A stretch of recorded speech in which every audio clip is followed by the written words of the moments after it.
Hey folks, decided to do something a little different on for a video today. You know, I'm out here throwing some crankbaits.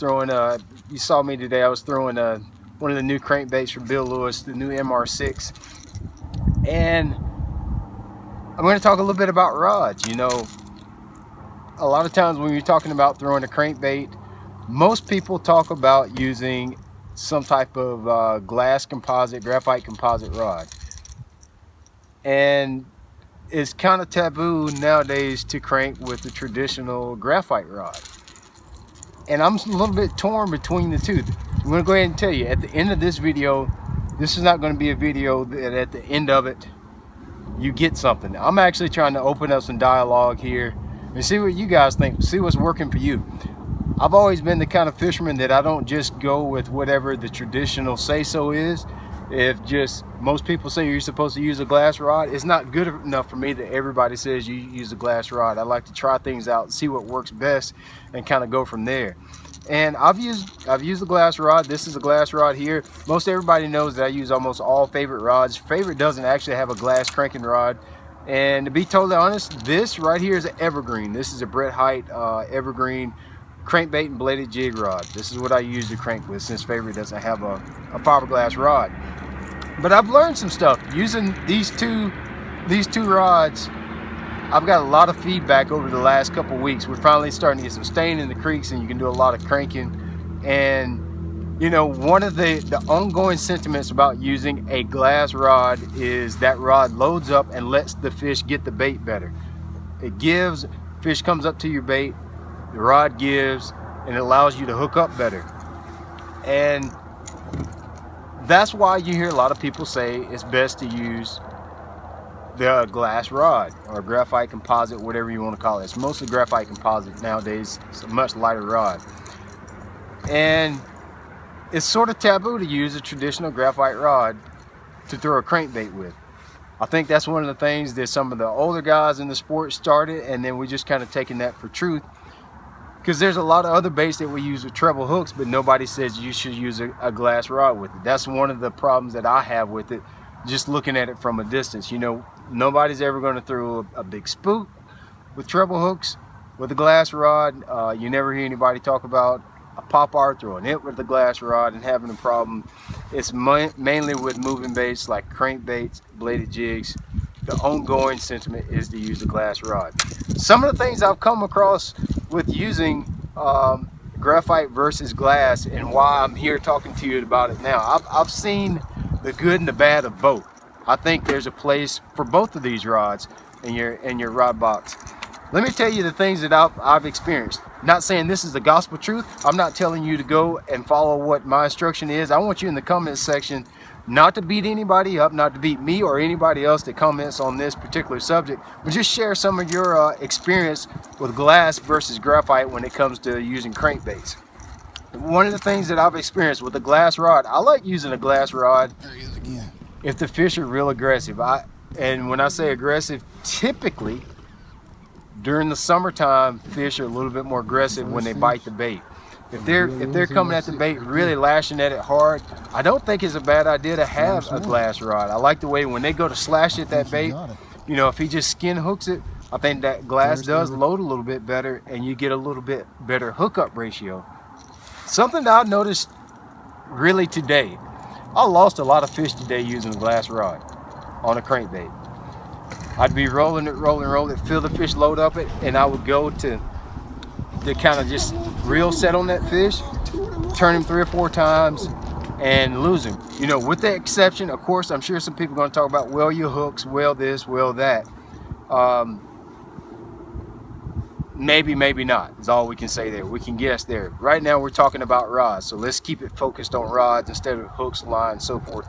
But what I've noticed in cooler temperatures, when fish are really lethargic and they're just barely touching the bait, they're getting behind your crankbait, just sucking on it, I'm not so sure that I'm sold that a glass rod is the way to go. Let me tell you, guys ever crank with a glass rod, you'll notice it's a lot harder to tell when you got a bite with a glass rod versus a graphite rod. So right now I'm out here fishing when it's a lot cooler. It's the winter time of the year, the water temperature's in the 50s, but it's just slammed down in the 50s. The fish are a little lethargic.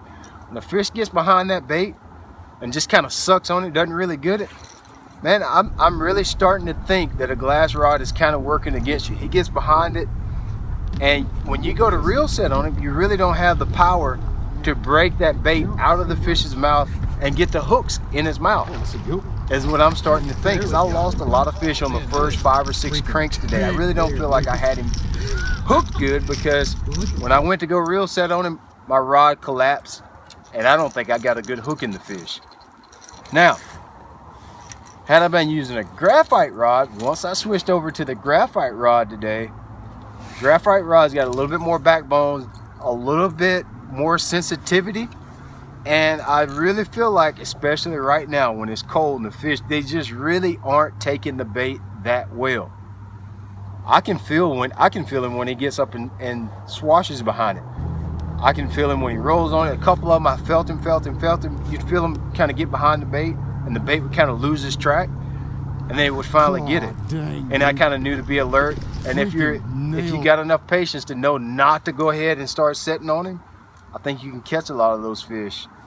I think when they're barely just touching the bait, because that rod doesn't just fold over, I think a lot of times you prick them a little bit better with a graphite rod. That's just my opinion. Something else that I've noticed with the graphite versus a glass rod, when you're throwing a crankbait, I really, because a glass rod is a little bit more flimsy, I don't have near the accuracy with my cast. So when I'm, like today, I was fishing around a lot of rocks, and there's a lot of laydowns and wood around this rock that I'm fishing. It was tough to place that crankbait exactly where I want it to. With a graphite rod, I feel like a soft, medium action graphite rod is what I'm talking about, like what I'm using here. I feel like I got a little bit more control with my cast. I can put it in there a little bit better. But all of this that I'm saying, I've found a system that I think is better for cooler water or when fish are not quite as aggressive, and I've got a setup that I think is good when fish are pretty aggressive and they're chomping on it pretty good. They're chomping on it pretty good. This is just me. This is not the gospel truth. Make sure you get this. I think a glass rod helps you out. Most fish are real lethargic, and they're really just mushing into your crankbait, not really getting the bait good. I'm starting to think you prick them a little bit better with a graphite rod. I can feel what's going on. I know when I really got a bite, or it's leaves. You guys out there that crank a lot, you know that when they barely touch it, a lot of times it just feels like leaves, and you're like, I got him, and then you got the rod all back here. Switch to a graphite, you'll have a little bit more sensitivity. You know when you get bit a little bit better.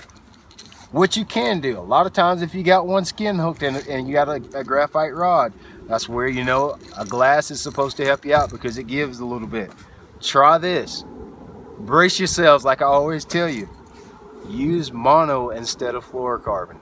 It's okay. Mono is a great tool. It's just another tool.